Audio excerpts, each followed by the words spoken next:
Olá pessoal, nesse vídeo eu vou mostrar para vocês a maneira correta de modelar vigotas justapostas no TQS.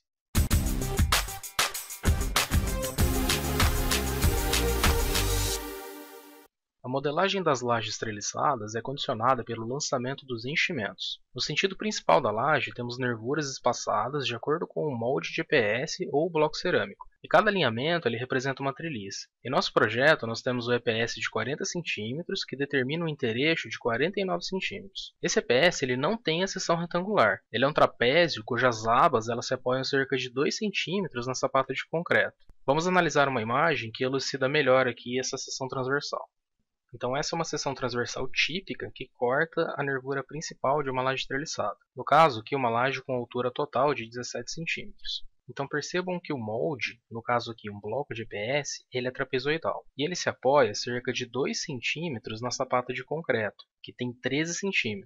Então nós temos um apoio de 2 cm de um lado e 2 cm do outro. E como a sapata ela tem 13 cm, então nós temos uma largura efetiva de cálculo dessa nervura de 9 cm. E o intereixo, que é a distância do eixo de uma nervura até o eixo da outra nervura, nós temos 49 cm, no caso aqui do bloco de 40. Então a seção de cálculo efetiva, no sentido da nervura principal, é uma seção T. Ela vem aqui do meio desse bloco de PS até o meio desse bloco, que tem exatamente a distância do intereixo, então no caso aqui dessa seção 49 cm. A parte da mesa é a espessura da capa, que no caso dessa laje seria 5 cm. E a altura da nervura principal é a altura da laje, que são 17 cm. Então isso configuraria a seção de cálculo para essa laje treliçada. A largura de cálculo das nervuras de travamento, no caso de uma laje unidirecional, nós podemos definir aqui diretamente na aba seção barra carga, aba treliçada, da laje. Então aqui, teoricamente, nós podemos definir qualquer largura para essa nervura transversal. No caso do nosso projeto, nós definimos a largura dessa nervura transversal com 9 cm, para uniformizar o nosso projeto, mantendo a mesma largura da nervura principal. Então esse foi um critério particular aqui do nosso projeto. Então essa é a seção transversal no sentido da nervura principal. No sentido da nervura secundária, nós temos uma seção de cálculo parecida com essa daqui. Nesse sentido, para uma laje unidirecional, nós temos o bloco de EPS com comprimento de 1 metro e as nervuras transversais, então, ou nervura de travamento, com esse intereixo de 1,9 m.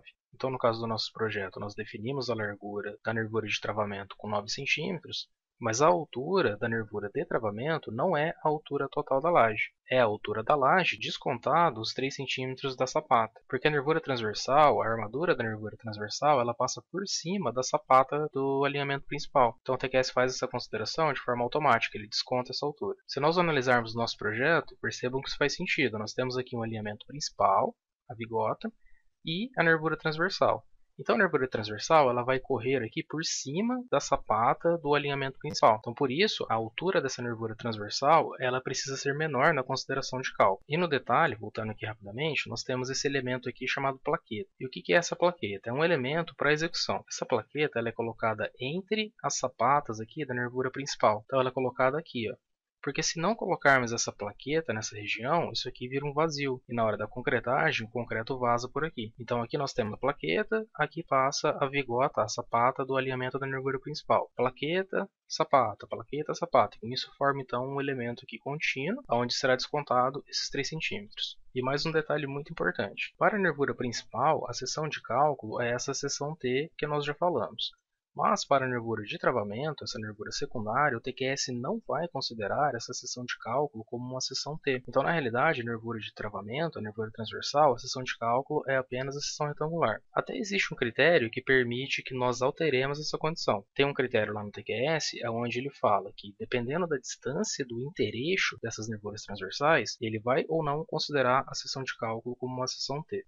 Então, caso eu queira alterar esse parâmetro padrão do TQS e reduzir o espaçamento entre os eixos para que o programa considere a seção T nas nervuras transversais de uma laje unidirecional, eu preciso vir aqui, ó, CAD Formas, Critério, Projeto, entro aqui na parte de lajes, e aqui na parte treliçada tem esse critério aqui, ó, espaçamento transversal para consideração de laje bidirecional. Então o valor padrão é 1,5 m. No nosso projeto, o nosso intereixo tem 1,9 m, então extrapolou um pouquinho. Então se eu colocasse aqui, por exemplo, 1,10 m, as nossas lajes unidirecionais teriam as nervuras transversais tratadas de forma bidirecional, ou seja, a seção de cálculo das nervuras transversais seria uma seção T, e com isso a laje seria mais rígida. Aqui para o nosso projeto, nós vamos manter o 105 padrão do TQS. Nós vamos desconsiderar aí a seção T para as nervuras transversais de lajes unidirecionais. No caso de nervuras secundárias em lajes bidirecionais, a largura e altura de cálculo são definidas pela modulação do EPS, que possuem abas que servem de molde para a confecção da nervura. Então percebam que aqui, numa laje bidirecional, essa nervura secundária ela é confeccionada por uma aba que existe já no próprio EPS. Então o EPS de uma laje bidirecional é diferente, ela vem com essa abinha, metade no EPS, metade aqui no outro, então formam essa calha.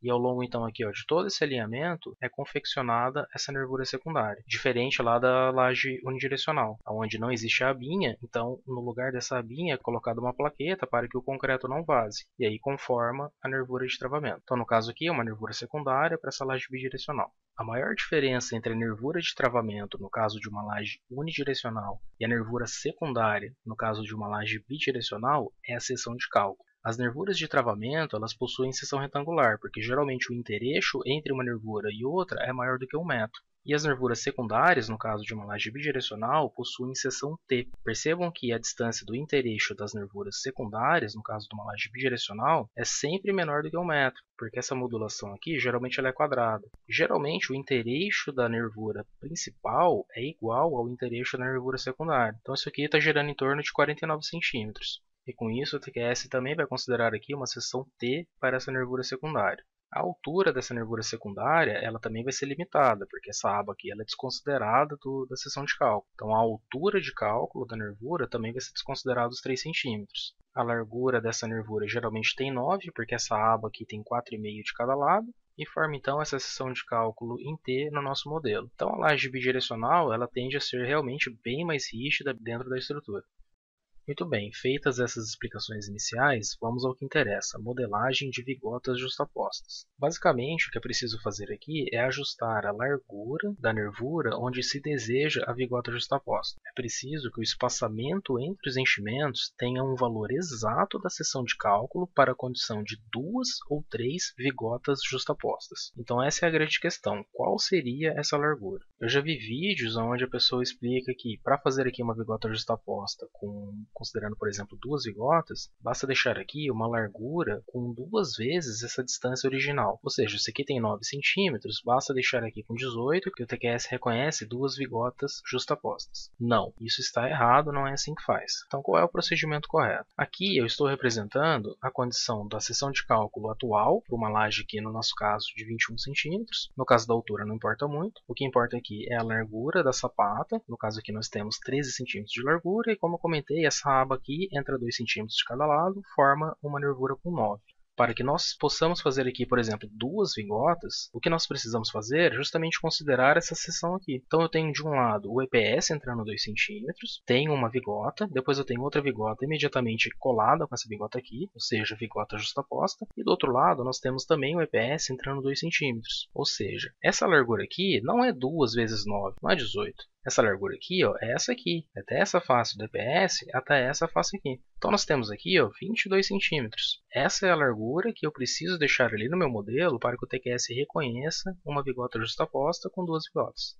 Ok, isso seria para 2 vigotas. Caso sejam 3 vigotas, eu faço a mesma analogia. Eu coloco aqui 3 vigotas, considero o meu EPS de um lado, considero o meu EPS do outro, ou lajota cerâmica, se for o caso, e considero a aba que tem nessas duas extremidades. Então desconto as abas, me sobram aqui 35 centímetros. Então para 3 vigotas justapostas, essa seria a largura que eu preciso deixar para o TQS considerar a rigidez equivalente aqui para 3 vigotas. Então nós vamos simular aqui no nosso modelo 3 vigotas num alinhamento qualquer aqui, já que no modelo efetivamente nós não vamos usar essa técnica, aqui será feito apenas para ilustrar.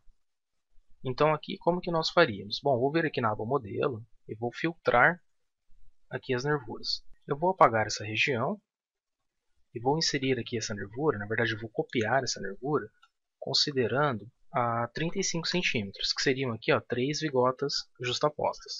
Depois que eu posiciono esse enchimento, basta eu utilizar o comando para distribuição automática para que ele faça aqui a distribuição nos demais pontos.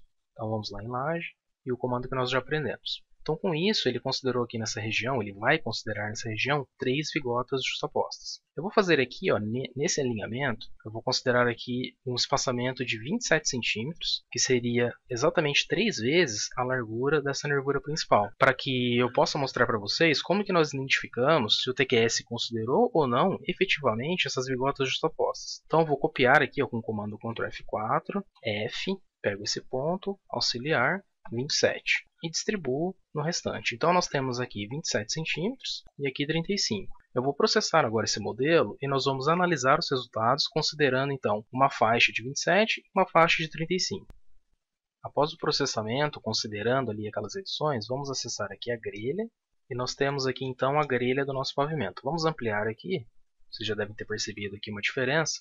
Na região onde nós colocamos 35 centímetros, possuem 3 barras discretizadas. Essas barras representam justamente as vigotas justapostas. Na região onde nós colocamos 27 centímetros, que seriam ali 3 vezes a largura da nervura, existem apenas 2 barras. Bom, isso já é um indicativo que algo está errado aqui nessa discretização, ou não está coerente, por exemplo, com 3 vigotas justapostas. Mas isso nem é o mais importante. O que é o mais importante? É a seção de cálculo que o TQS considerou. E como que eu vejo a seção de cálculo que o TQS considerou? Basta eu acionar esse comando aqui, ó, mostrar seção. Então eu clico nesse comando e agora eu indico qual barra que eu gostaria de ver essa seção. Então basta eu clicar aqui, por exemplo, ó, nessa barra, e aqui embaixo o TQS me indica as propriedades de cálculo. Percebam que ele considerou o BCS, que no caso aqui seria a largura da mesa da seção T, o HCS, que seria a altura dessa mesa, e nessa linha nós não conseguimos ver a altura, mas nós podemos clicar aqui em editar, visualizar aqui de forma completa essas informações. Ó. Então essa é a altura da nossa laje, e aqui nós temos então a largura da mesa colaborante, 25 centímetros, e a altura da mesa colaborante, 5 centímetros.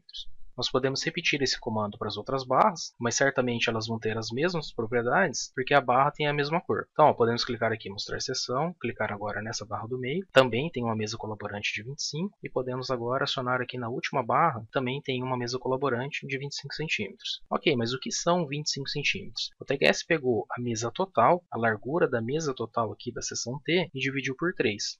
Então, se nós voltarmos aqui no nosso modelo, se nós fizermos uma cota ó, do eixo DCPS até o eixo DCPS, nós temos 75, porque essa é a seção de cálculo dessa região. Então, como nós temos 3 vigotas, o TQS de maneira simplificada coloca 3 barras e para cada barra ele coloca uma porcentagem aqui dessa seção de cálculo, dessa seção T. E como será que o TQS fez nessa região? Nessa região, nós deveríamos ter aqui uma seção T de 67 centímetros. Então, se nós voltarmos aqui para a grelha e acionarmos o comando de mostrar seção, nós não temos isso. Ó. O que aconteceu? O TQS considerou para essas 2 barras uma seção de cálculo retangular. Então, nós perdemos, na verdade, rigidez aqui nessa região. O TQS considerou 2 barras com seção retangular, enquanto ele deveria ter considerado 3 barras de seção T. Então essa é a maior diferença de quando se faz errado essa largura simulando essas vigotas justapostas. Se nós não colocarmos a medida exata, a medida correta para simular essa situação, o TQS vai considerar a seção de cálculo retangular. Isso vai prejudicar o nosso modelo, vai prejudicar o desempenho estrutural da laje.